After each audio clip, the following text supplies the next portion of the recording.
Hello everyone, my name is Svetlana Tejurova. In my video presentation, I'm going to cover the current situation in international relations between the United States and Russian Federation and the cybersecurity realm. And also, I want to overview some retrospectives on what was done on an official level between the two countries. I'm interested in this topic because I have Russian background and follow the news presented in both countries. The tension level between the two countries is very high, and news and television don't slow down this process. 3 years ago, the United States, in its official documents, declared its enemies and the right of American military hackers to conduct subversive activities in the computer networks of other countries. Despite the media noise on both continents, the expert groups are trying to work out the way to improve the relations among the nations. The issue of computer and information security has been discussed in General Assembly of the United Nations. Since 1998, each year, participating countries have sent their resolutions to the United Nations General Assembly about their achievements in the field of information and telecommunications in international security. However, the first years were pretty challenging.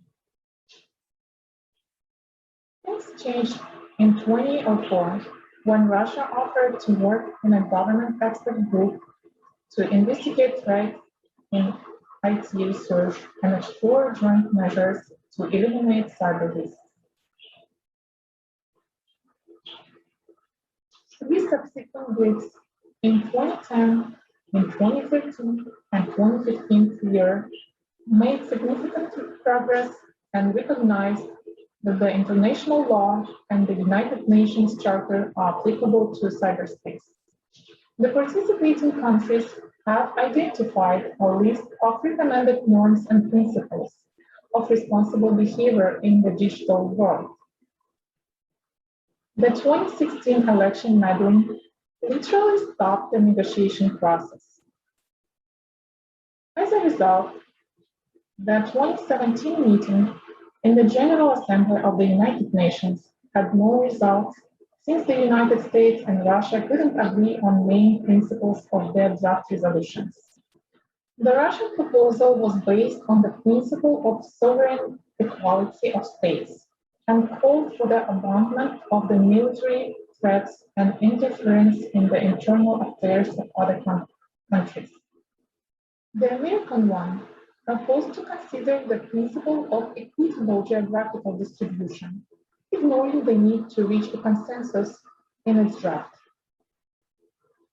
But what are those fundamental principles? Let's see. Equitable geographical distribution provides equal voting opportunity to all the participants.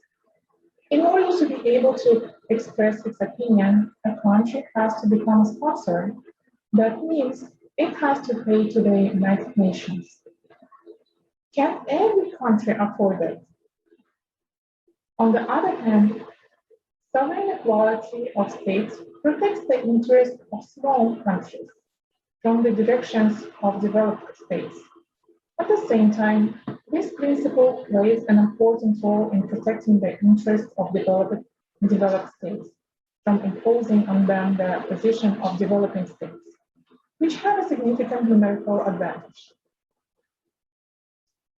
The legal equality of states doesn't mean their actual equality. The principle of actual equality and, at the same time, legal equality manifests itself especially clearly at international conferences and in international organizations where each state, regardless of its size and level of development, has one vote. Okay. One of the trends in modern international law is the limitation of state sovereignty, the expansion of the sphere of international legal regulation. Here I should note that the resolutions of the United Nations carry only advisory character. the expert group's reports do not obligate any member states to anything. And the cyber code is just a set of the rules of good behavior in the information space. Due to the borderless nature of the cyber environment, creating a legal framework based on these norms will be difficult to form and monitor their implementation, at least for the next decade. So, in response to the draft resolutions, diplomats of the developing countries negatively reacted to the law of the jungle where the cities survive and called for the sovereign equality of states. So the next 2018 year session of the General Assembly devoted to disarmament and international security brought to the voting two projects of resolutions, and both of them were adopted. It was a very unusual event, and many experts had different opinions about it. While some said it can reduce a degree of tension between Russia and the United States, others suggested that it will lead to a split in relations. But those 77 votes for both of the resolution proposals meant that the world leaders, despite their political views, are ready for compromises and ready to work on the cybersecurity issues. Gradually, we came to the most recent draft resolution of 2021, which was fully supported by Moscow and Washington, D.C. in the spring of this year. It implements the expanded open-ended group and suggests that mandatory or legal norms can be discussed in the future. Moscow already offered to work out the international legal norms, but the United States referred to the long process of its formation and especially adoption. Thank you so much for watching my video presentation. It was Svetlana Tejurova. Thank you. Bye.